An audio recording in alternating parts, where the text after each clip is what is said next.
a really weird topic to talk about right now for Tops. However, kind of want to get this out of the way right now. So this is the Tops for my favorite characters from Miss Kobayashi's Dragon Maid.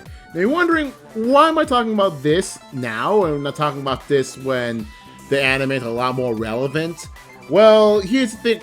Well, it's kind of similar reasons for why I haven't made a lot of Tops episodes recently, mostly because I never got around to it, mostly because other things are more important than Tops.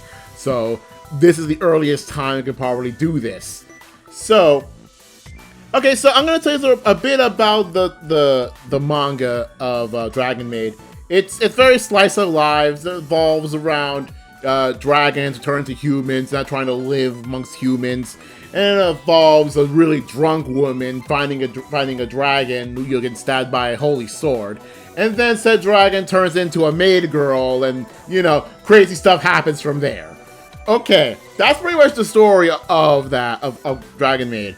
So, this is, I'm not kidding with this one, this is the only manga I currently catch up on. Yes, there are probably more popular manga out there, but Dragon Maid's like only one I actually care about. Even though, yes, every time I go back to it may take months or so before I go back to it. Mostly because the uploads are pretty slow.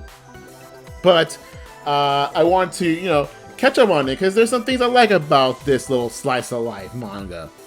But here's the thing. So, unlike with a lot of the other similar Tops that I made trying to make a favorite character lists.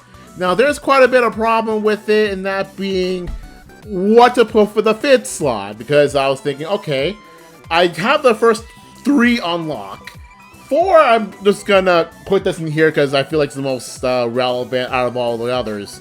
However, for the 5th slot, it's a bit hard because should I put Quetzalcoatl into the 5th slot because she's the most popular character for one reason or another?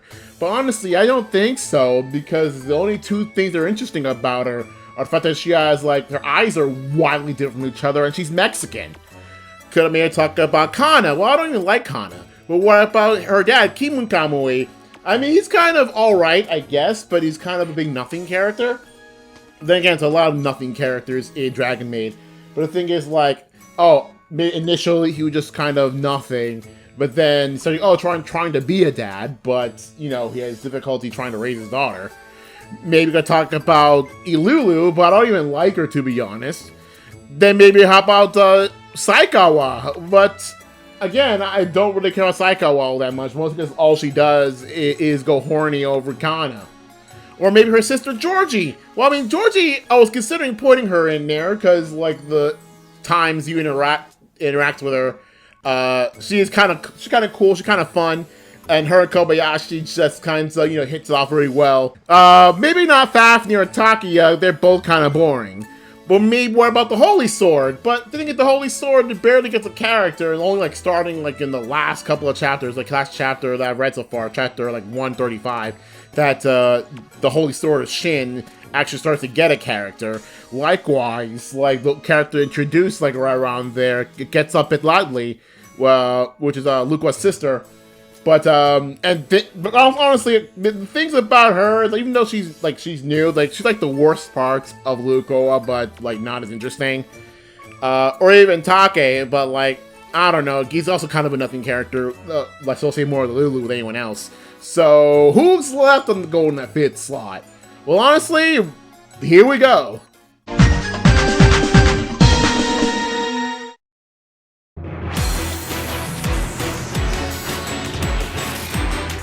The 5th slot here goes to Telene. For those who don't know, it's Alma's grandmother.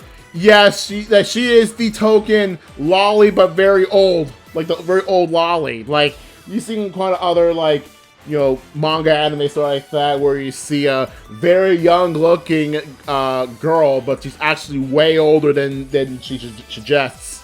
There's quite a few characters like that. But I'm putting in her here mostly because whenever there's actually a story, she's usually relevant in it. I'll tell about that particular story later, but whenever there's story relevant content in there, she's somewhat involved in it. And I don't know, I just feel like she's way more interesting as a character for what little there is compared to all the nothing characters the manga has. So I figured, you know what, she's in here, why not?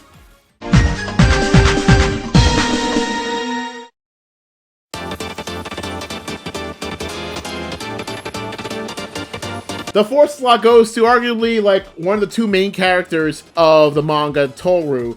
Again, that's mostly because she's the most story relevant. I mean, kind of hard to make a tops list that has like focusing more on two characters in particular and not include both of them to some degree.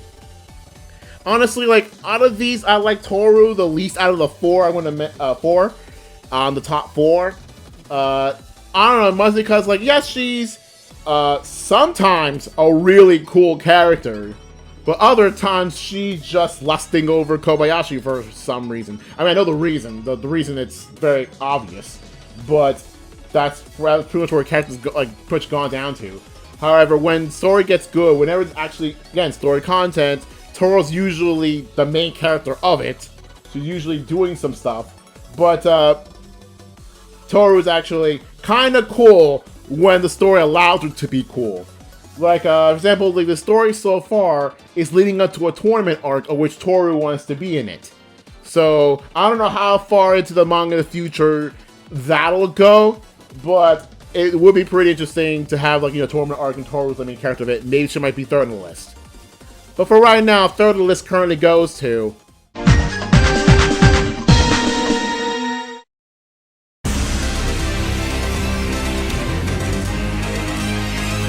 Shota. Now, I honestly really like this kid. You know, this is a kid, and if you know anything about Dragon Maid and this kid in particular, yeah, but I feel like if you take Luqua away from Shota, Shota's actually kind of cool in his own right. Like, because he's trying to learn to be a mage, and he's, you know, trying his best to learn magic. Sometimes he does well, sometimes he's, you know, clearly learning. And Luqua really wants to try to help him, but because she's, well, her, it's very difficult for him to, you know, concentrate. But considering this massive succubus over there, you know, trying to, you know, do some unspeakable things to a kid. Wee woo, we got a problem here. It's her cops. Anyway, but again, take Luqua away from Shota, and Shota's actually kind of a cool kid. So, honestly, best of luck to him.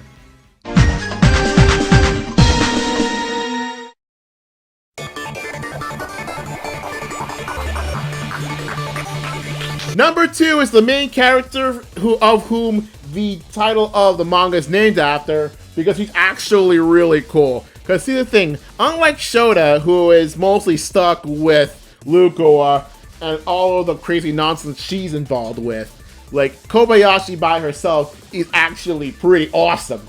So again, she's one of those, just you know, salary woman kind of characters.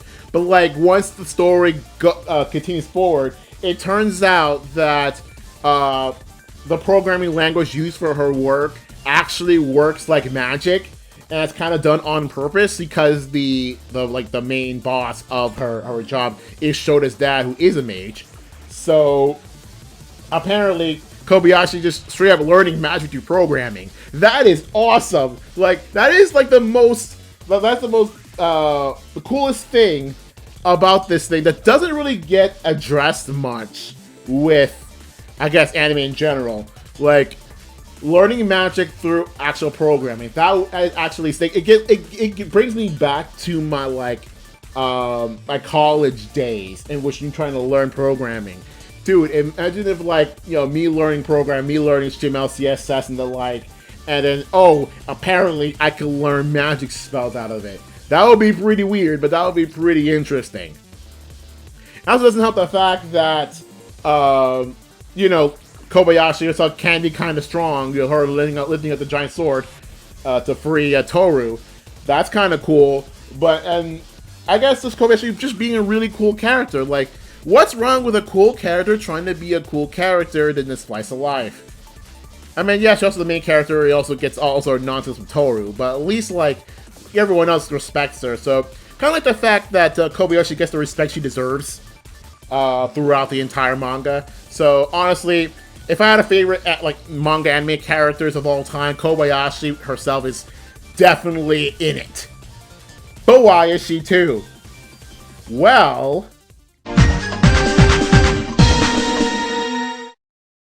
let's just say she's in the intro for a reason.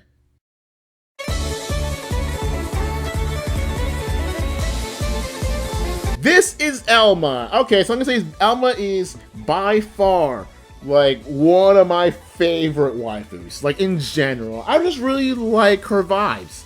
I just really like Elma. Like from the start, she just shows up. She's a very nice person. She's trying to learn her ways of the world. Going into Kobayashi's job, trying to make a living for herself.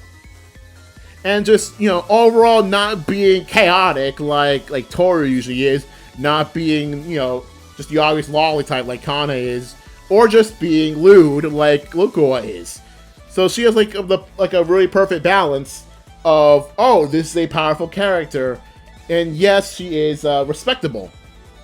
Granted, she does quite have a lot of enemies, being on the opposite end of the dragon spectrum as Toru is. But she does get, I don't know, I just really like her. But okay. Now before we talk about more about Elma, I want to talk about the thing that keeps me up at night when it comes to Dragon Maid, and that is the story arc of Elma's marriage. Like when I first heard about it, Elma's almost getting married, I'm like fully invested immediately into, okay, this is interesting. We got an actual story arc and a slice of life that involves your favorite character. This is going to be interesting. What's in it? So in other words, Elma gets to an arranged marriage. She's really not a big fan of it. And Toru, definitely not a big fan of that. Like, at all. Like, she wants to, crash as easily as possible. And so, what happens? Oh, she gets to an arranged marriage. Elma has to oblige. Trying to keep the Harmony faction of dragons, I don't know, tight, I guess. And then Toru breaks her out of it. Literally breaks in, objects to the marriage, takes Elma away, and then potentially causing a massive war between the Chaos faction where Toru's in, the Army faction where Elma's in, and then just goes, I don't know, goes nuts. And it turns out that, Toru and Elma were, once, very good friends, and may or may not be more than just friends. But, yeah, it shows a lot of the dynamic between the two, even though those two are just basically, rivals for life, but they may or may not be more than just friends. So, honestly, I really like that dynamic between Toru and Elma, and I really like Elma, so, having this also elevates Toru a bit on my favorite character list. Granted, not above Shota, because Shota's cool, but I do really like, first of all, I really like Elma already. Her design is, the best. I know, people talk about Luko and her design, but, I like Elma's way more. I like her personality more, I like her everything more. If I had to make a new waifu list, Elma is definitely in it. So that's pretty much it for this little short TOTS episode. I got a lot more waiting for, a lot more in line for more TOTS episodes in January. But for right now, see you guys later.